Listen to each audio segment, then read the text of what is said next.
And now to the epilogue, the final video in this series. The epilogue is written to Tennyson's friend Edmund Lushington. There was an earlier section that was written to the same friend, and it's to celebrate. It's a type of poem called an epithalamium, which is a wedding lay, a poem to celebrate a wedding, which is really fitting. Tennyson said one time that he was trying to write his own divine comedy, or that this In Memoriam was a type of a divine comedy. And if you remember back to your like an English class or a theater class, ancient Greek dramas, you had either tragedies or comedies, and painting with broad brushstrokes here. In tragedies, everyone dies, and in comedies, it ends happily, often with a wedding. So he is making this a comedy, not in the sense that it's funny, but in the sense that it's a happy, hopeful, progressive ending. So this is written to commemorate or to celebrate the wedding of his friend Edmund Lushington to his sister. And it's even more fitting because this is the same sister that was engaged to Hallam before Hallam died. So it is very pertinent to the rest of the poem that he's been writing. Let's see. Some lines that I needed help interpreting. Line 50. Speaking of his sister, her feet, my darling, on the dead, their pensive tablets round her head. They will be married in a church, and so all of the faithful are buried at the cemetery at the church. So she's walking over their gravestones, and these pensive tablets around their head. These are like memorial plaques on the wall at the church. And then this beautiful line, the most living words of life breathed in her ear. The ring is on, the wilt thou answered, and again asked.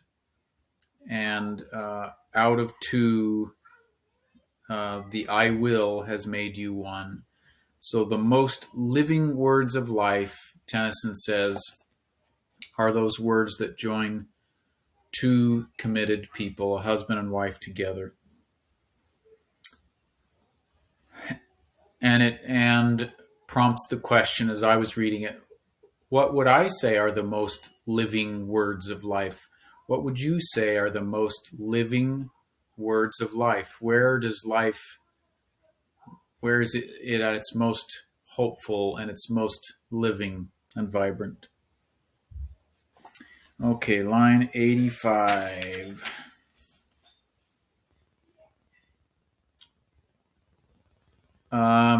Most of this epilogue doesn't dwell or focus on Hallam the way that the rest of the poem has. But in line 85, he kind of interrupts the celebrating and the festivities, and he says, now count me all to blame if I conjecture of a stiller guest, perchance among the rest, and though in silence wishing joy.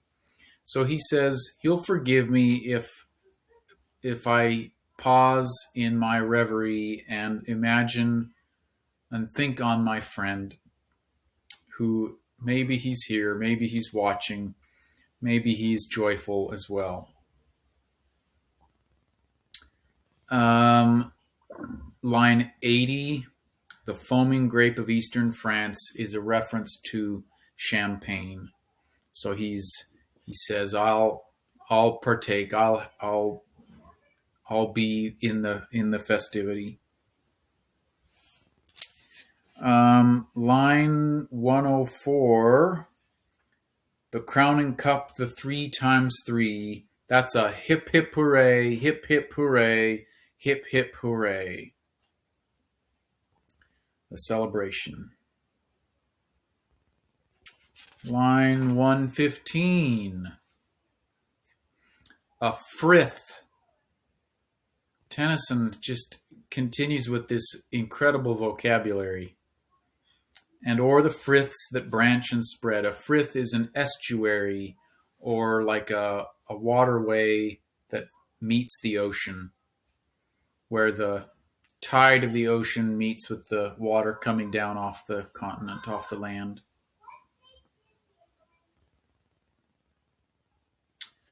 Lines 123 to 125. A soul shall draw from out the vast. Okay, so here he's saying, his sister and Edmund, they're going to go on their honeymoon. Soon a baby will join their family. And so he's describing that not in graphic sexual terms, but just an acknowledgement that a baby, a soul, is going to come join their family.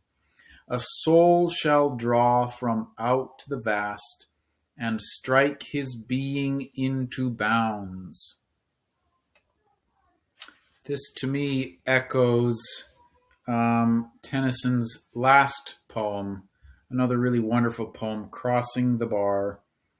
That which drew from out the boundless deep turns again home. He's referring to the human soul. He seems to believe, as I do, that we exist. Maybe that we exist before we're born, or that we're coming from somewhere before we're born, and that we go back to there. That which drew from out the boundless deep turns again home.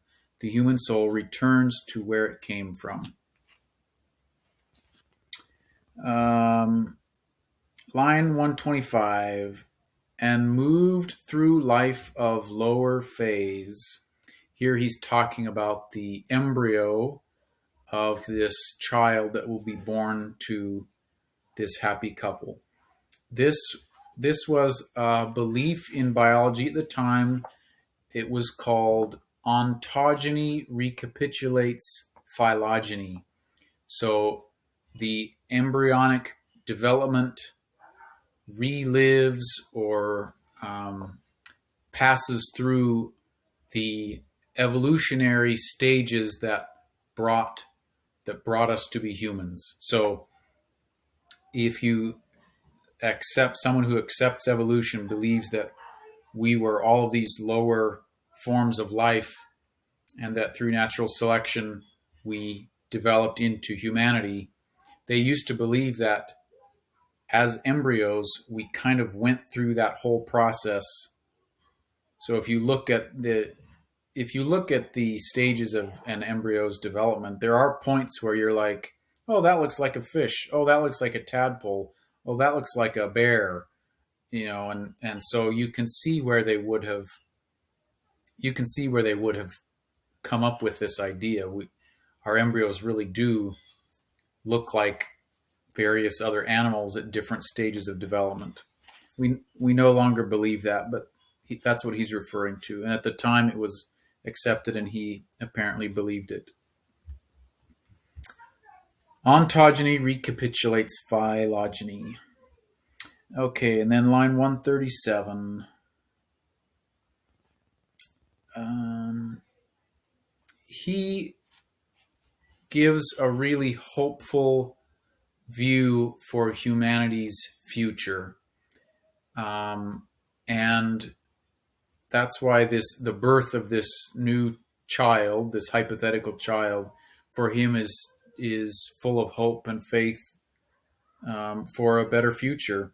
And he believed that Hallam was premature that Hallam was an example of kind of the best of humanity to come. He was just born prematurely. You read that here in 137. Whereof the man that with me trod this planet was a noble type, appearing ere the times were ripe. So before the times were ripe. And then the last stanza, beautiful, powerful, hopeful. Um, it reminds me of the very end of the Paradise, Dante Alighieri's Paradise, where he talks about love being the force that moves the sun and the stars and even his own soul. Love turns him back to God. Um, so here's Tennyson's last stanza. That God which ever lives and loves, one God, one law, one element, and one far-off divine event, to which the whole creation moves. And now here is Robin Kirkpatrick's translation of the last little phrase of Dante's Paradise. All powers of high imagining here failed, but now my will and my desire were turned as wheels that move in equilibrium by love that moves the sun and other stars. Again, another point of similarities between this work and the Divine Comedy. And I love that idea that it's God's love that moves everything around us, including us, bringing us ever back to Him. All right. I'm going to read the epilogue. It's a bit long. It's longer than most of the others we've done. Maybe before I read it, let me just say goodbye. Thank you for listening. I love this poem, and I hope as you've gone through this with me that you have gained some appreciation as well. Tennyson feels like a friend to me, a friend that I need, as he struggles with grief, as he struggles with a faith crisis, and as he articulates this beautiful vision for humanity's future and a loving God. I really love what Tennyson's done here, and he does it all in language of unparalleled beauty. So I hope these videos help you understand and appreciate this poem. And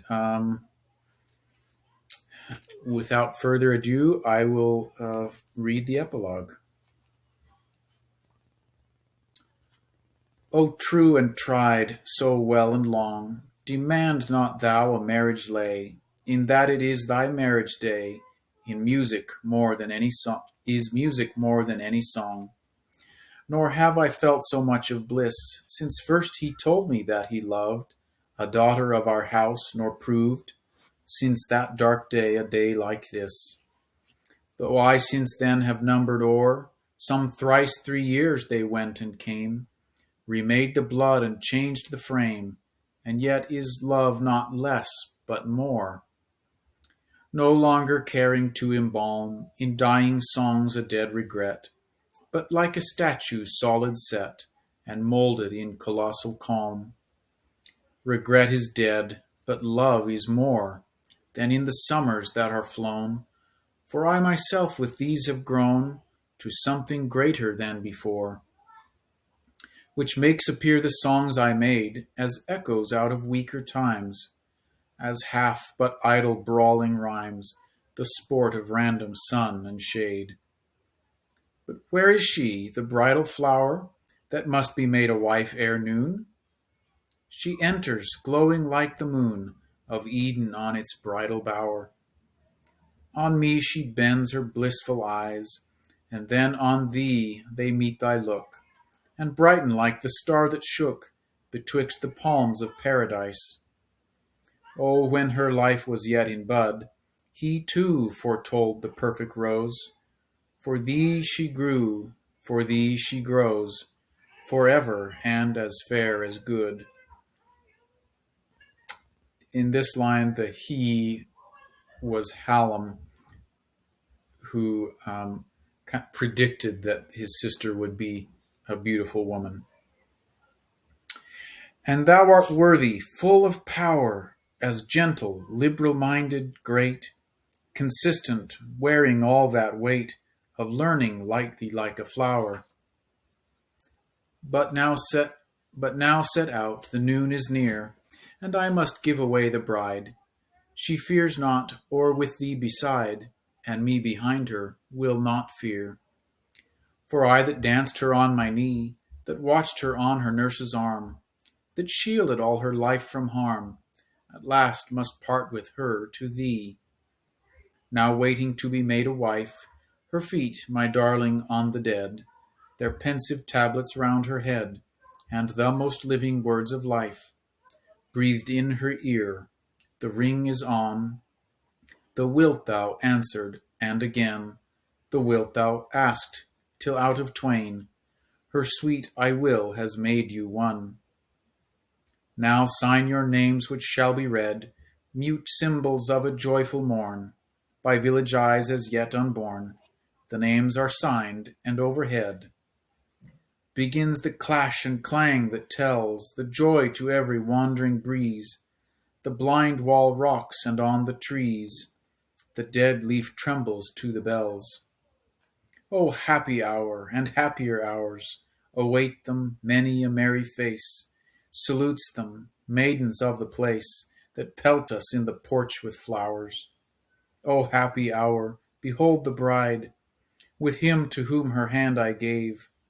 They leave the porch, they pass the grave, that has today its sunny side.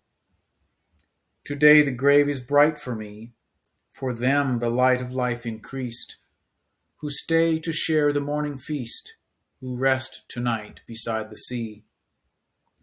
Let all my genial spirits advance, to meet and greet a whiter sun. My drooping memory will not shun the foaming grape of eastern France. It circles round, and fancy plays, and hearts are warmed and faces bloom, as drinking health to bride and groom, we wish them store of happy days. Nor count me all to blame if I conjecture of a stiller guest, perchance among the rest, and though in silence wishing joy. But they must go, the time draws on, and those white-favored horses wait. They rise, but linger, it is late. Farewell, we kiss, and they are gone. A shade falls on us like the dark, from little cloudlets on the grass, but sweeps away as out we pass, to range the woods, to roam the park, discussing how their courtship grew, and talk of others that are wed, and how she looked and what he said, and back we come at fall of dew. Again the feast, the speech, the glee, the shade of passing thought, the wealth of words and wit, the double health, the crowning cup, the 3 times 3. At last the dance, till I retire. Dumb is that tower which spake so loud, and high in heaven the streaming cloud, and on the downs a rising fire. And rise, O moon, from yonder down, till over down and over dale, all night the shining vapours sail, and pass the silent lighted town, the white-faced halls, the glancing rills, and catch at every mountain head, and o'er the friths that branch and spread their sleeping silver through the hills. And touch with shade the bridal doors, with tender gloom the roof, the wall, and breaking let the splendor fall, to spangle all the happy shores, by which they rest the ocean sounds, and star and system rolling past. A soul shall draw from out the vast, and strike his being into bounds, and moved through life of lower phase, result in man, be born and think, and act and love, a closer link betwixt us and the crowning race of those that eye to eye shall look on knowledge, under whose command is earth and earths, and in their hand is nature like an open book, no longer half akin to brute, for all we thought and loved and did, and hoped and suffered is but seed of what in them is flower and fruit. Whereof the man that with me trod this planet was a noble type, appearing ere the times were ripe, that friend of mine who lives in God, that God which ever lives and loves, one God, one law, one element, and one far off divine event, to which the whole creation moves.